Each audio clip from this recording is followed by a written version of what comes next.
Hey, welcome back to the show, Total Financial Solution. Hey, not everything is how it seems, right? What you think. Truly.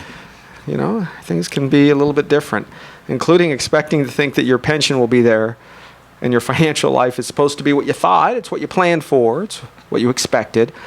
And ultimately, what are some of the solutions? Now, here's a couple of options. Jeff, we've done this numerous times before where people do pension buyouts. And here's what happens. There's a chunk of money that's allocated to your name. Now, it doesn't actually sit in a separate account with your name on it and they invest it according to your rules. That's not how it works. It's called a pooled account, meaning everybody from the newest person to the oldest retiree, all of their dollars are just kind of lumped in one big pool. Think of a swimming pool. All the water is mixed together. However, if you say, I want my part, I'm going to take it out. I don't want a piece of this anymore. I don't want a monthly check. I don't want anything else. They would scoop in, get a bucket.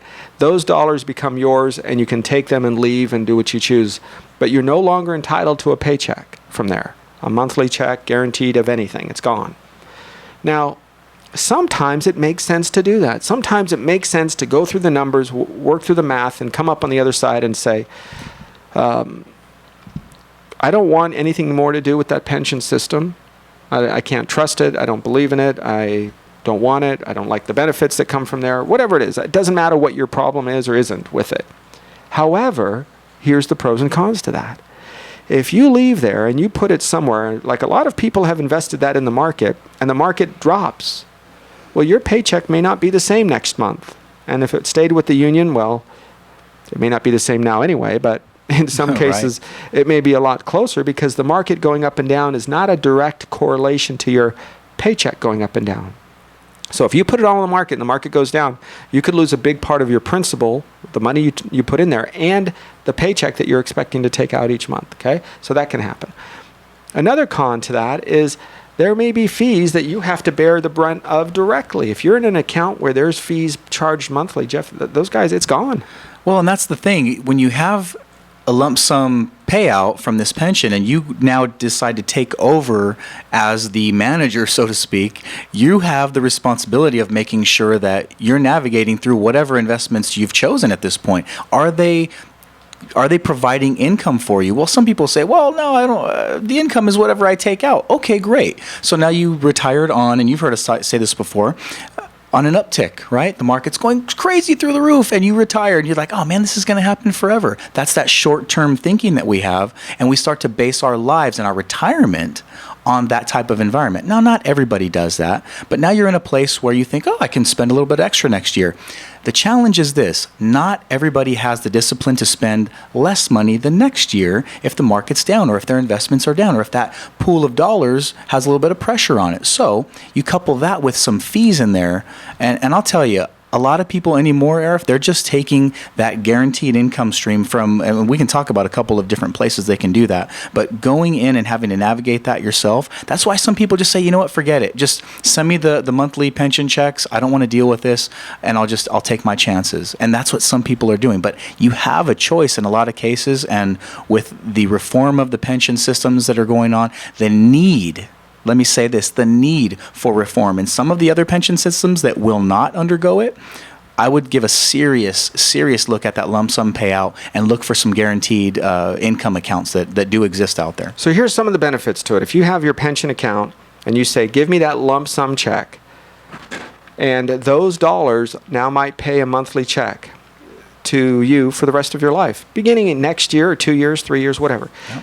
When it is not part of the pension system and it's now your own personal pension, in many cases you can start and stop it.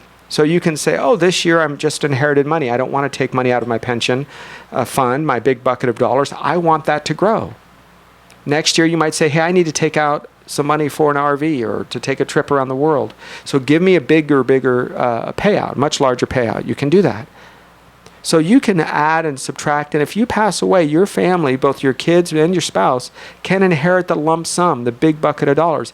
If you're in a pension and you're getting a paycheck and your spouse can get a portion of half or some of that, then when both of you pass away, whatever's left in that account that would be part of your money is gone. It's kept in the bucket dumped back into the pool and given to everybody else. But if you took a buyout and if you took those dollars out, that's not the case. It becomes your money. And it would pass on to your kids just like any other benefit you would have, your checking account, your savings, whatever it might be. It would go directly to your beneficiaries and not be withheld by the company. So there are options like that which can give you choices. The monthly check that you receive, though, Jeff, that is a big part of this. Sometimes on the original plan in the pension, let's just say the number, because we did one not too long ago, the number was $4,800 a month approximately.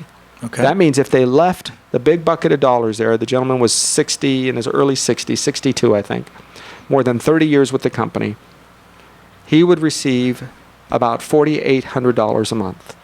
Now if he took it out with us, he would receive around $4,500 and something. So let's call it about $4,500 a month. So yes, he is receiving $300 less, but his wife would continue to receive $4,500.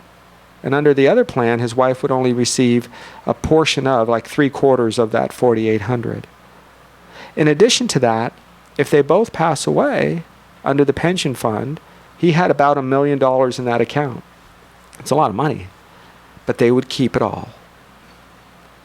He's only entitled, once he gets one check from the pension, you're entitled to only the paycheck.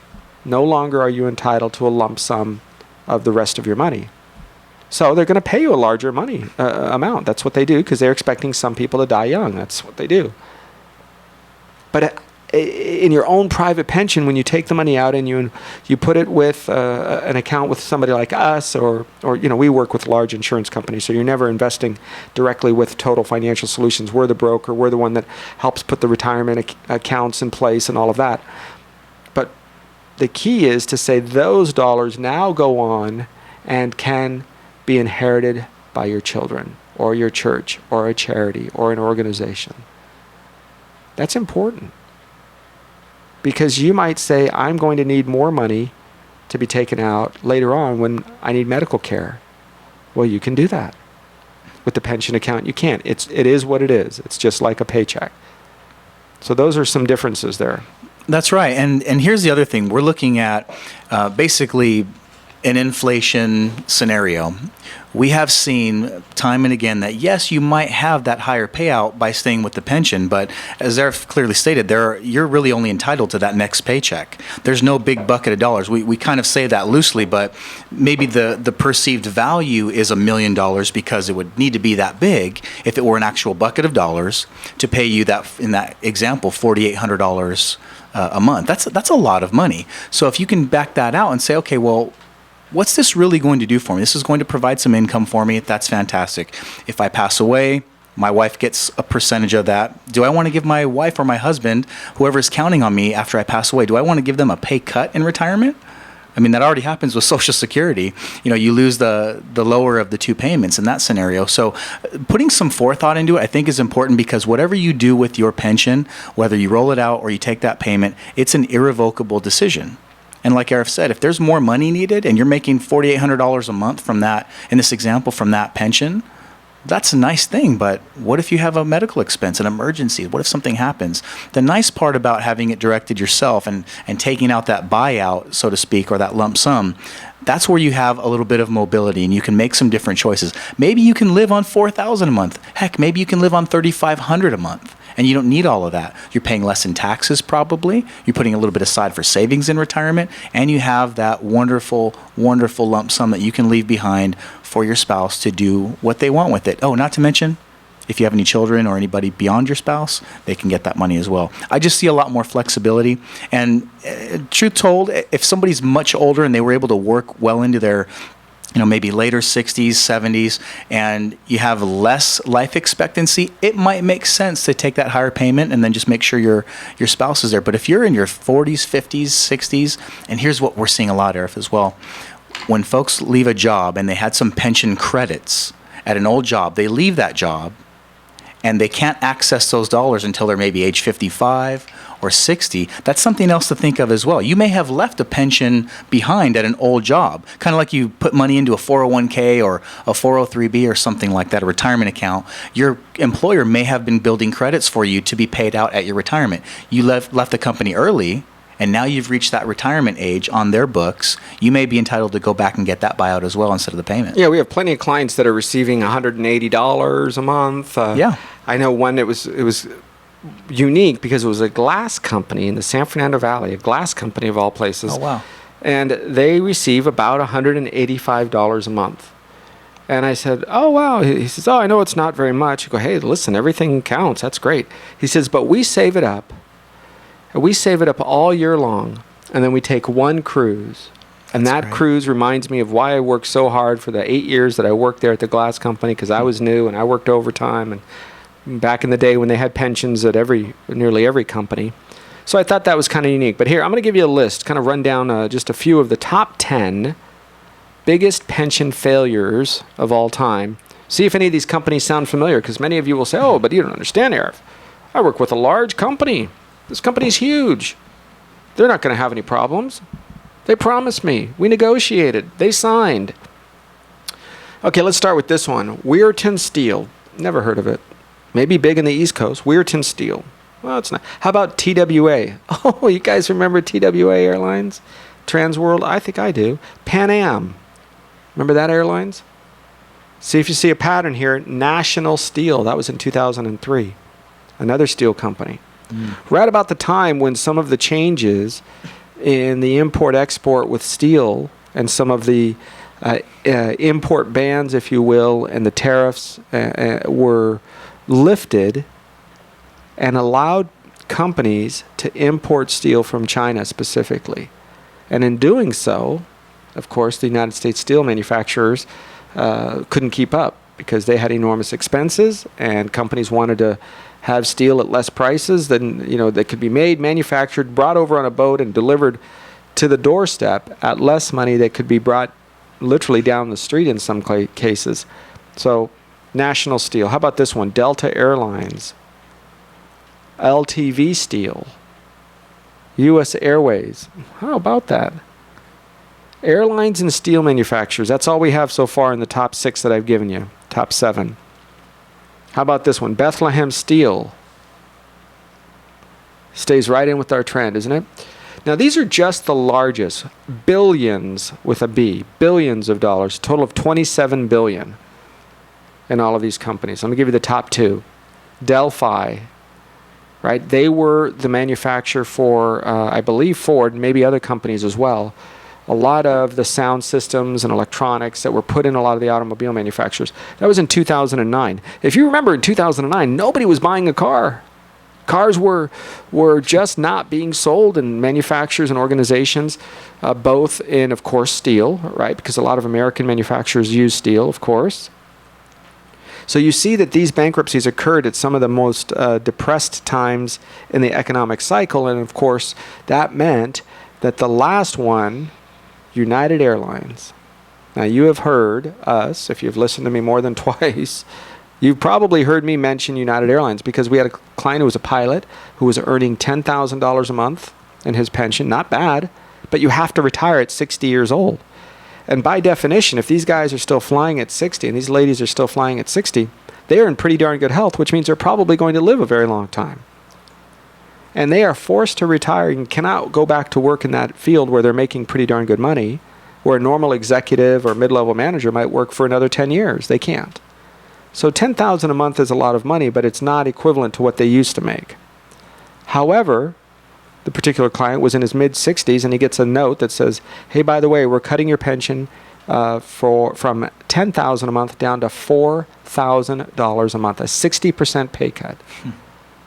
And they said, but we're going to be voting on it, so we're going to be fair. We're going to give all of you a chance to vote if you think this is a good thing to do. But by the way, if you vote no on this, then the next option is bankruptcy, and a judge will decide whether you even get anything.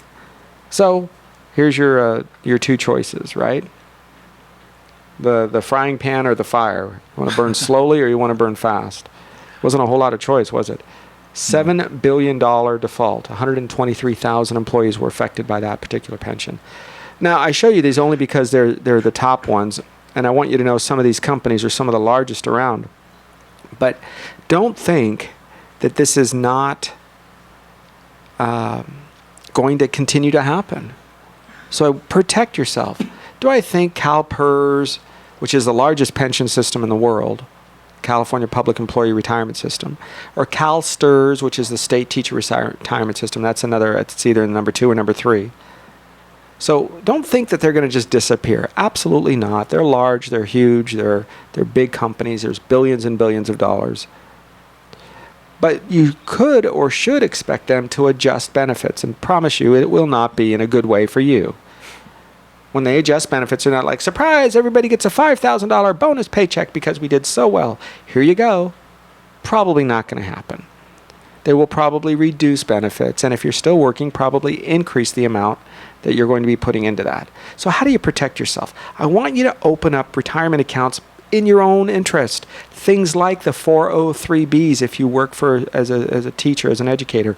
Force yourself to put in. Every time you get a pay raise, put those dollars in. Build it up. Put it in safe places like a TSA, tax sheltered annuity. There's some great companies out there. You've heard us mention a few of them in the past. Give us a call. We'll help you work with them. There are some other companies I want you to avoid because there's some that I'm not too fond of, but you have to be careful out there. Okay, that's number 1. Number 2 is if you work for a public entity, like a city, state, county agency, you have a deferred compensation plan, also known as a 457. Wow, magical numbers. No, it's simple.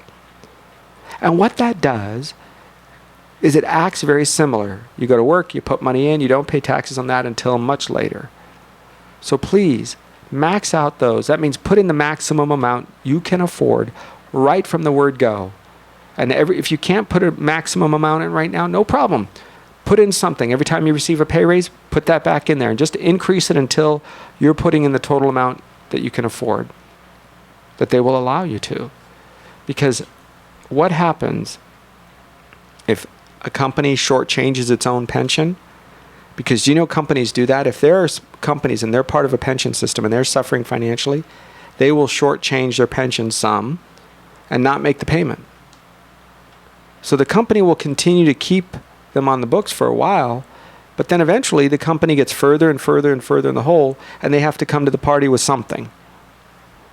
Pretty scary. We'll be back in just a minute as we wrap up this hour of the program. Total Financial Solutions Safer Money Hour. Arif Halaby and Jeff Gerard on AM 1220 KHTS. Hey, welcome back to the program. Arif Halaby along with Jeff Gerard. We're talking about your family's finances, especially if you're counting on a pension either now or in retirement. Some of the changes that are happening, some of the impacts that are being felt across the spectrum. I don't care whether you're blue collar, white collar, middle level management, it doesn't matter. You're being impacted by this whole corporate system of pensions where we as a society kind of gave up a portion of our well-being to a company. If I was to lay it out in a common sense on today's high school and college educated generation, I don't know, people from 17, 16 years old to let's say 26, and I was to say, how about this? I've got a deal for you. I'm going to lay out. You give up the next 10 years of your life, 20 years, 30 years of your life. And in exchange for that, you work with one company or in one industry, and then the company will take care of you. Just close your eyes and trust me. That group is going to say, are you crazy? I would never do that. Why would I want to give up that level of control? Why would I want to give up who I am as an individual to work one job? And if I choose to go and become an educator, even though I was an engineer before, or I choose to go back to school and become a software developer, even though last year I worked for the city, now I give up that? What? But that's what we're telling people. And so you have this group of folks that are in their 45, 55, 65 years of age, waiting to retire, bought into that system as, give us your life and we'll in exchange give you a pension. Just trust me. And here's what we have happening. How many of you remember Hostess Bakery, right? Twinkies, Ding Dongs, right? Yep, sure do. Filed bankruptcy. A whole bunch of employees were concerned. The Pension Benefit Guaranty Corporation carved out these folks from the big pension, took Hostess under its wing. President Obama says it right here in Bloomberg, which he was not a friend of who's not an enemy of the president whatsoever, says, oh, you know what, we're going to take and we're going to protect these workers, but we're not going to protect the others. So in 2003, the Pension Benefit Guaranty Corporation, which is similar to an insurance company, just kind of think of it that way, took in $110 million in premiums from multi-employer plans. In other words, a plan that says we have many employers. A lot of employers got together, created a pension plan, so it didn't count on any one company going out of business. But that only left them with an $8.3 billion shortfall. Jeez. They barely collected 10% of what they needed. That means their overall deficit of what they were behind was $35 billion with a B dollars. Now just understand how incredible this is. If you charge $3,500 on your credit card and you paid $1.10, would you get a feeling that you're probably going backwards? You're probably going to have a problem. So this could happen to any organization. Food and commercial unions, Teamsters, carpenters unions, movie set people, transportation, police unions, teachers. I don't care.